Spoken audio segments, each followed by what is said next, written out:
We're hearing concerns this morning that a Cambridgeshire hospital has been failing to diagnose cases of deafness in babies and infants because of poor quality testing. Hinchingbrooke Hospital in Huntingdon is one of 5 NHS trusts in England that's trying to trace a number of children for urgent hearing reassessments.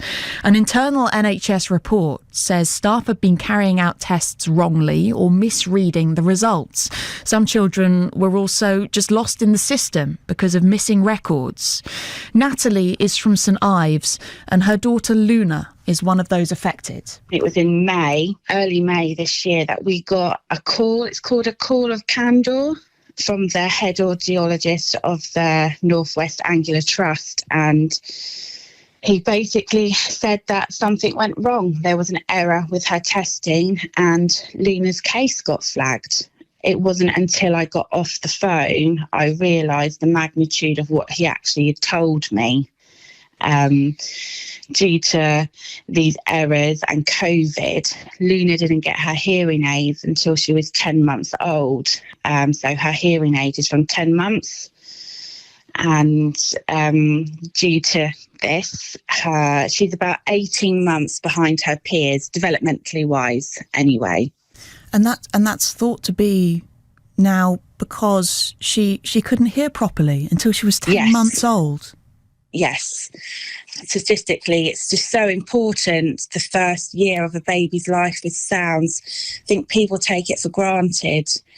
You know, Luna is 3.5 years old. She can just string 3-word sentences together.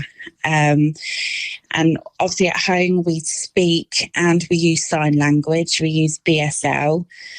So not only does she essentially have to learn English language, she obviously has to learn this other language as well, because it's just easier for her if she can't hear a word properly or is talking to another adult. I mean, I understand what she's saying, but because she has a slight deaf accent, another adult might not be able to understand what she's saying. So obviously we use these signs to sort of help interpret it. Natalie there from St Ives, the mother of 3-year-old Luna. Now, Andrew Palmer is the CEO of the Cambridgeshire Deaf Association. Andrew, good morning. Good morning. I believe you have a son who is deaf. What was it like listening to Natalie's story there? Yeah, there was a lot of what Natalie said that I completely identified with. William actually wasn't diagnosed until he was about 3 months old, because his diagnosis, I know I don't sound young enough, but he's 22 almost. And he was diagnosed before newborn hearing screening came in, and essentially we're talking about a failure of the newborn hearing screening programme, where it looks like, really disappointingly, Hinchingbrooke Hospital haven't been doing it right, and that's having massive lifelong consequences on some children in the area, which is really, really concerning. Can you imagine if your son hadn't been diagnosed until he was, 10 months like Luna? Well, it would have made a big difference, because the diagnosis that, when we received it, it meant that we began using sign language straight away.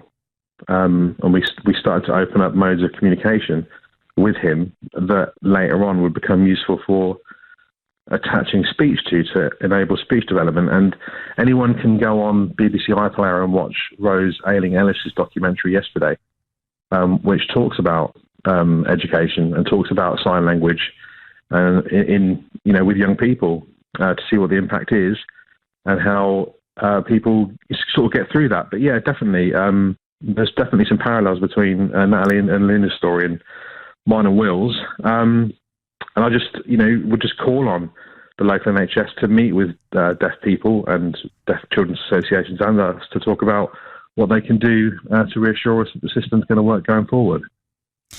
You say that your son Will, he was born before the newborn screening programme came in. Is it something that you have seen often in younger children through your work with the Deaf Association, late diagnosis? I have to say it's not something that I've picked up.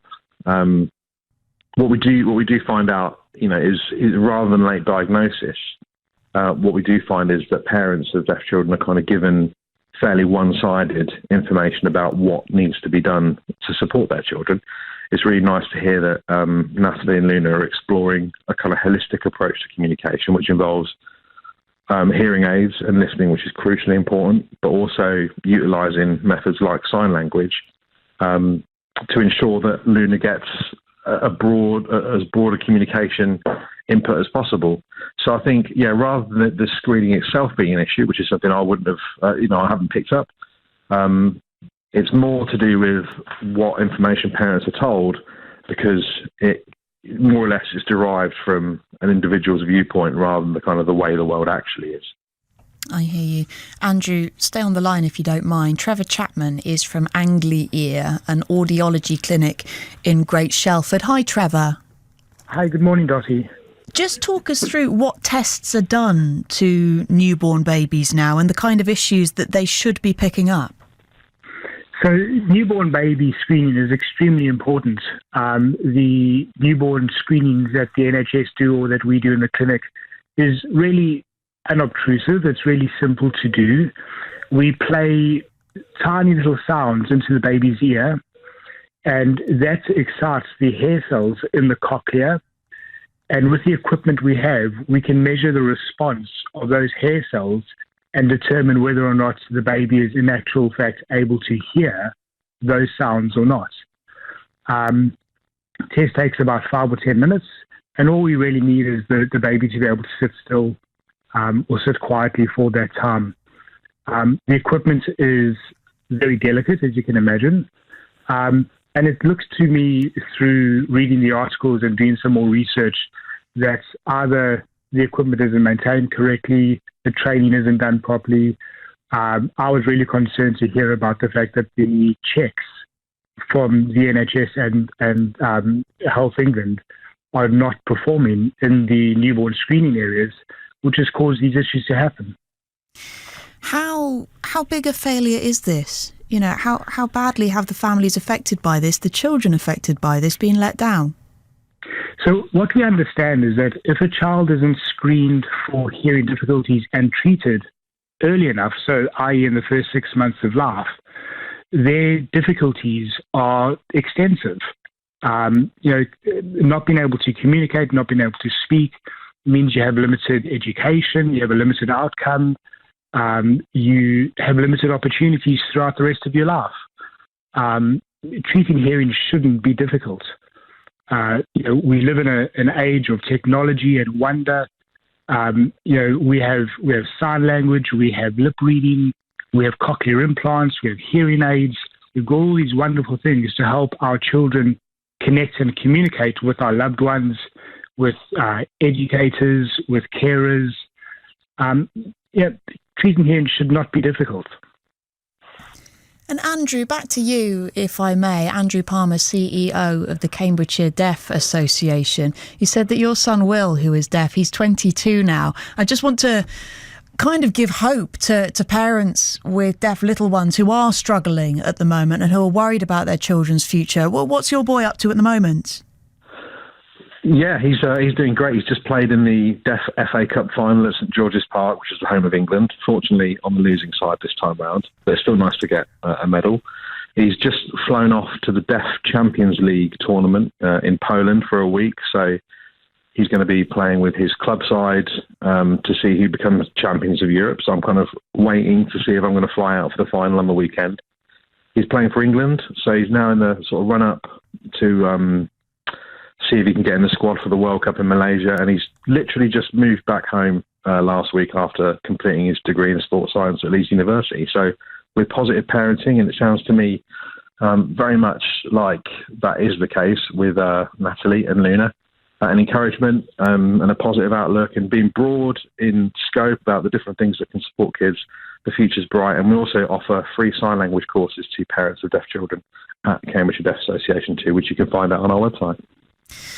Goodness, a 22-year-old sportsman back living at home. Is he eating you out of house and home, Andrew? Well, luckily, he hasn't been home for long for me to really notice that, but it's not so much that, it's the dirty washing on the landing that's the issue. The joy of parenting. Really nice to talk to you, Andrew. Thank you so much. It sounds like Will is just having the time of his life at the moment, which is fabulous to hear. He's the CEO there, Andrew, of the Cambridgeshire Deaf Association. We were also hearing from Trevor Chapman from Angli-Ear, an audiology clinic in Great Shelford. We did try and contact Hinchingbrooke Hospital on this. They say as this matter spans healthcare services across the country, it's one for NHS England to respond to. NHS England say they've set up a programme improving paediatric hearing services across the country, which will work with local health systems to drive improvements where needed, such as providing staff with additional training. They also say that families affected are being contacted by their local hospital if their child needs their hearing reassessed. Andrew there mentioned Rose Ayling-Ellis, who won Strictly the other year and is deaf herself. She's an actor in EastEnders. She's recently made a documentary for the BBC about her journey learning sign language and trying to teach it to others. Malcolm Dogsthorpe says this problem with deafness isn't being highlighted since Rose brought deafness to the forefront with sign language and discrimination against the deaf. It seems over the years nothing really has progressed until Rose.